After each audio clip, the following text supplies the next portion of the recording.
America is growing at an unprecedented rate. Capitalists are gradually showing their enormous power and assets that once amounted to trillions of dollars. What is the word value today? We have a railway connecting all parts of the country, distributing goods from the East Coast to the West Coast quickly. Kerosene brings clean and safe light, lighting up houses in the dark, a magical light that few people can think of. However, the marketplace is a battlefield. Even if you don't sell the same products, competition still exists. Only the strongest deserve to survive. However, competition is also the driving force of development, and that is always necessary.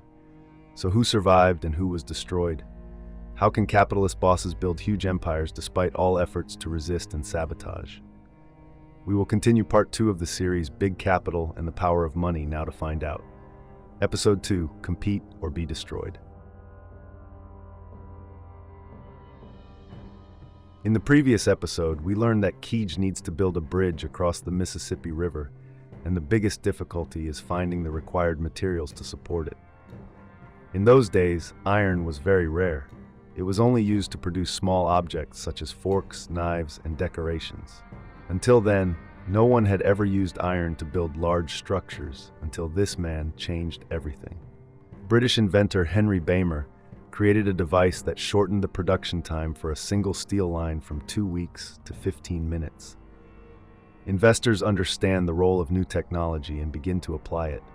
With steel in hand, Carnegie was able to begin building the great bridge he desired. At age 33, Andrew Carnegie was ready to tackle the impossible. Building the first major bridge across the Mississippi River seemed impossible to connect the United States, but the decision to use steel showed Carnegie the cost. After 2 years of planning, Carnegie began construction. Although the calculations are very detailed, construction costs continue to increase, causing everything to stagnate. But he won't give up without a fight. The construction project exceeded estimates many times, causing Carnegie's construction fund to quickly become empty. That was no small amount of pressure that he had to deal with. Desperate, Carnegie approached investors looking for more money to complete his life's project. You will be happy to know that the construction progress of the St. Louis Bridge is going very well. I believe that steel has a very bright future. According to my prediction, we will need another $1 million before the new year. But I am completely confident that when it is inaugurated, everyone will come to admire the bridge as the 8th wonder of the world. That's what Carnegie said to convince investors. His efforts finally bore fruit, and after 4 years, the bridge was completed. It was a truly spectacular achievement. After that success, Carnegie received many more orders for his steel, many times more than he could supply. His biggest customer was the industry he knew best, the railroads. The industry was looking to replace its bridges and rails with steel, but Carnegie could not produce enough of the new metal to fill orders. He needed to increase his production capacity, and to do that, he needed to raise more capital. He returned to his old teacher, Tom Scott. With Scott's help, Carnegie had a capital of more than $21 million at today's exchange rate. With that money, he started building his first steel factory with an area of more than 40,000 Mila squares in the suburbs of Pittsburgh. The Carnegie Steel Mill is the nation's largest, with the capacity to produce 225 tons of steel a day.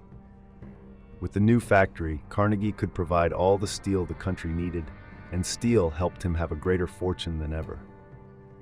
But after years of rapid growth, the railway struggled with profitability. There were too many railroad companies at that time, and not enough freight to sustain them. With the scarcity of railroad goods, John Rockefeller saw an opportunity. Carnegie's teacher, Tom Scott, tried to adjust, but he could not survive without Rockefeller's oil. His career was crushed. Tom Scott could never recover. Dust then returns to dust. Andrew Carnegie lost his teacher. The first person who was not strong enough was defeated without any mercy. Andrew Carnegie was also on the verge of losing everything. Without the railway, he lost a steel buyer. Desperate to find new markets, Carnegie saw a new opportunity that he could take advantage of. Thousands of unemployed Americans flocked to cities like New York and Chicago to find work and to accommodate the growing population. That's when buildings are being built as quickly as possible. Carnegie began to see a future not in railroad tracks, but in the steel structures in the girders and rafters to build skyscrapers. The world's first skyscraper was built in Chicago. Thin brick walls surround thick beams manufactured from Carnegie steel. Over the next few years, more than 100,000 new buildings were constructed in Chicago alone. America stretched vertically by Carnegie's steel.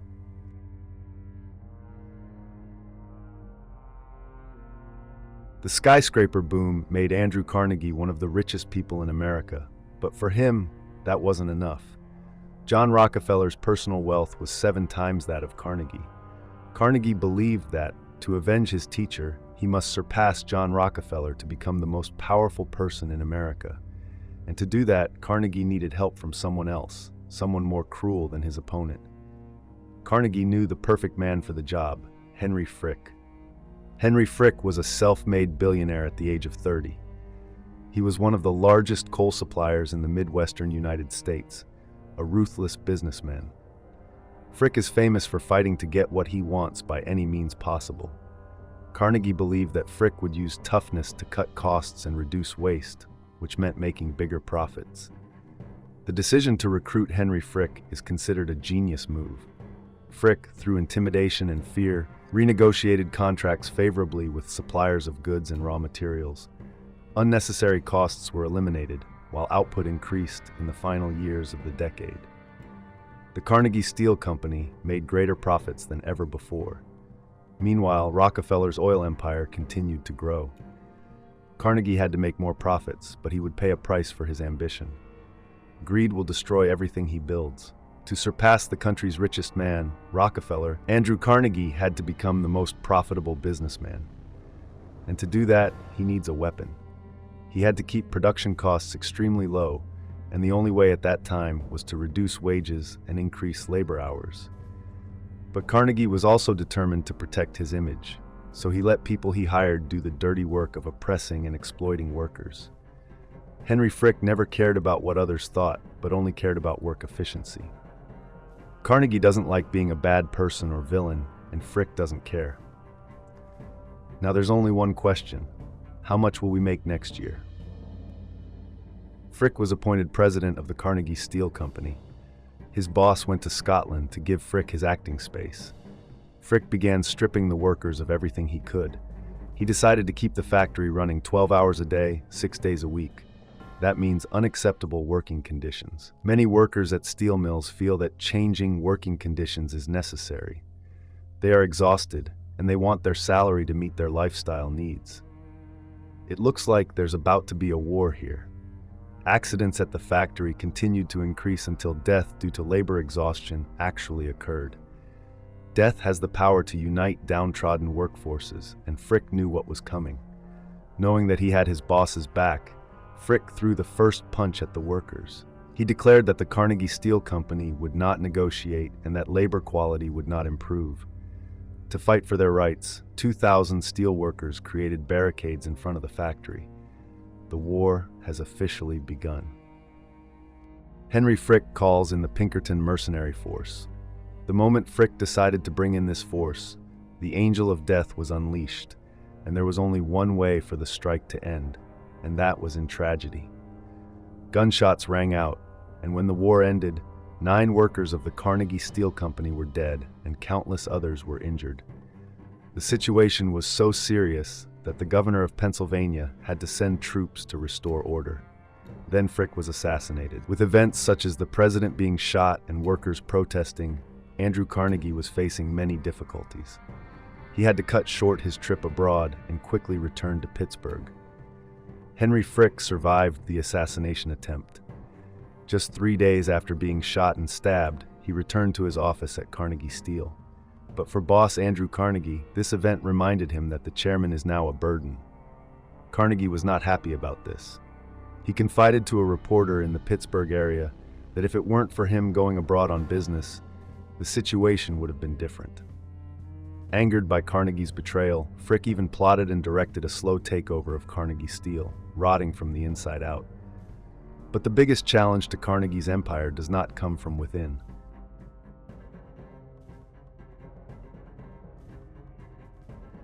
a new threat is emerging. J.P. Morgan, a banker who makes billions from consolidating ailing industries, buys up failing companies and brings them back to their glory days. However, currently, Morgan is interested in an invention, the electric light bulb and electric current. An invisible flow of energy heated the small filament like magic and made the filament glow. Electric light will revolutionize the world like fire or the wheel. It will change the way people live. J.P. Morgan saw the potential in this revolutionary new technology and knew that this was his opportunity to build his own fortune. That fortune will change the world forever. For many years, J.P. Morgan must live under the great shadow of his legendary father. He was desperate to find a way to make his own mark, and electricity could be that mark. Morgan is considering investing in Thomas Edison's company and in the electric light bulb invention that Edison recently developed. He even installed electric lights in his home on Fifth Avenue, New York. Morgan invited many people, including his father, to see the wonder of electric light for the first time. He knew that the show would put him at the forefront of a new industry. First of all, they don't understand how electricity works because you can't see it. So it's like magic for most people. JP's house, Morgan, was the first private residence in the world to be lit by electricity. After successfully displaying electric lighting at his home, Morgan believed that electricity could be the opportunity he had been waiting for. The chance for him to run his own company and become a pioneer like Carnegie or Rockefeller. Morgan invested Edison with the equivalent of $83 million today, and together they founded a new company, the Edison Electric Light Company. Morgan and Edison went to work immediately, transforming a building in Manhattan into the world's first power-generating center, a high-tech wonder filled with massive generators capable of lighting thousands of homes. With Edison's electricity generation up and running, the dawn of a new era is coming. The city lit up for the first time, and soon Edison's electric transmission system covered half of Manhattan. Electric streetlights on avenues and houses throughout New York crackled with electricity. Until now, John Rockefeller has been largely unchallenged in providing light to every home. But increasingly, Edison's electricity transmission system is expanding. He realized his oil empire was in danger. For every house that used Edison's electricity, John Rockefeller lost a customer. Rockefeller launched a media campaign against electricity. He described this new technology as dangerous, even deadly. From there will be a series of electric shock incidents and out-of-control fires. Rockefeller knew that if he could scare people with electricity, kerosene would continue to be the main source of light. But John Rockefeller would be only a secondary concern for Morgan. A competitor appeared, his apprentice, Nikola Tesla. Nikola Tesla, from a very young age, was obsessed with electricity, and when he first met Thomas Edison, he initially idolized Edison. Tesla developed a new form of electricity known as alternating current, AC. But Edison believed that AC, which had high voltages, was much more dangerous than the standard direct current he created. Edison probably considered Tesla just a young employee. After all, Edison was world famous, and Tesla was just one of many smart young men working for him. And Tesla's development of AC was no problem for Edison because he saw himself as the one who really solved it. This electricity problem and commercialize it. After many unrecognized efforts, Tesla resigned and founded his own company. Now free to pursue his own ideals, Tesla began looking for investors to fund his AC technology. He found George Westinghouse, a famous inventor and businessman. Morgan and Edison may have been the ones to light up New York. But Westinghouse and Tesla believed that the wonderful power provided by alternating current was more efficient. Tesla traveled around the country, performing with AC electrical pulses passing through his body. Successful demonstrations increased demand for Westinghouse generating stations. Those who understood the science of electricity realized that Tesla was the new giant and a formidable rival to Edison. J.P. Morgan suddenly found itself in an uncomfortable situation. He bet everything on Thomas Edison. Morgan's father had always told him to avoid competition at all costs, but now he and Thomas Edison were locked in a heated battle over which would become the dominant type of electricity in the market. Nikola Tesla has successfully developed a completely new way of generating electricity, and his technology threatens to destroy everything that Morgan and Edison built. The electrical industry currently has two opposing systems, AC and DC. This world only has room for one. If Morgan lost, he would likely lose his reputation and status. Feeling Morgan's pressure, Edison jumped into his quest to prove that direct current was the safest form of electricity. This war over electricity is the dark side of Thomas Edison. The tactic he used was to convince the public that alternating current was deadly. He began using Tesla's alternating current in a series of experiments, hoping to make people afraid of AC power. He killed animals in front of onlookers using alternating current, but nothing seemed to dampen public enthusiasm for Tesla's more powerful current. However, not long after, news of a new project reignited the fire of his desire.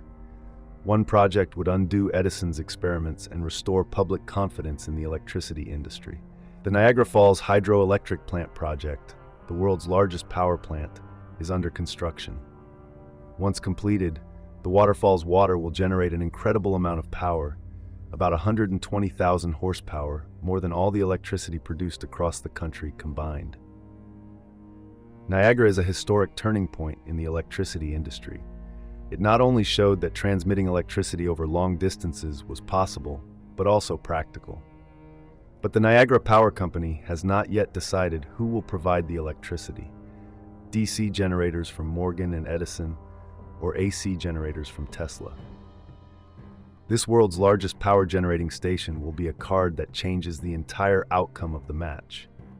JP Morgan knew that this was his opportunity to create the empire he always wanted, but he also considered that getting the contract to power Niagara would require a large investment, an amount his father would never allow. Morgan was confused as he thought about his next move. Then tragedy struck. His father had a terrible carriage accident, and Junius Morgan died from serious injuries. Now JP Morgan takes charge of the Morgan dynasty.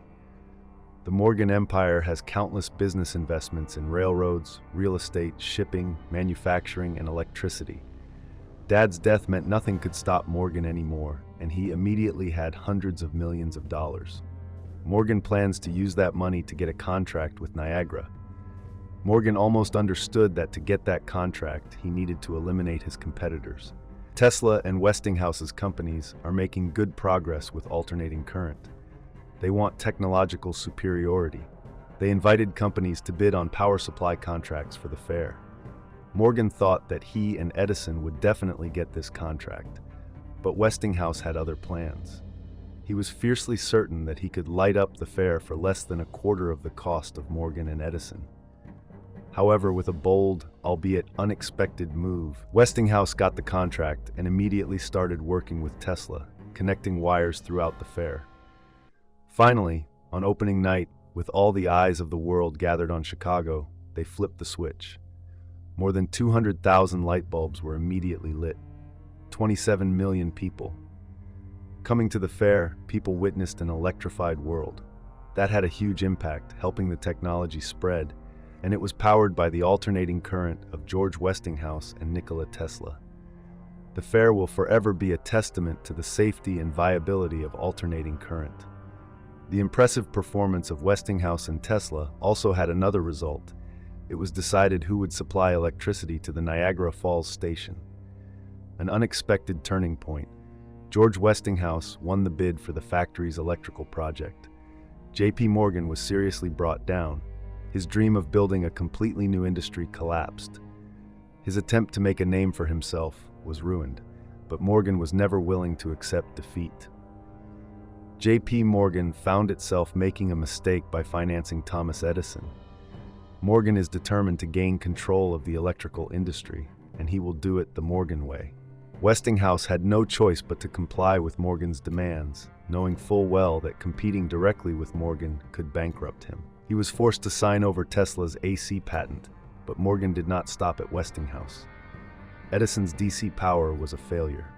Thomas Edison is arguably the most talented inventor America has ever had, and like many other talented people, he could also make wrong choices. As big as Morgan was, there was only one way to fix Edison's power, and that was to get rid of Thomas Edison. Morgan acquired all shares of Edison Electric Company,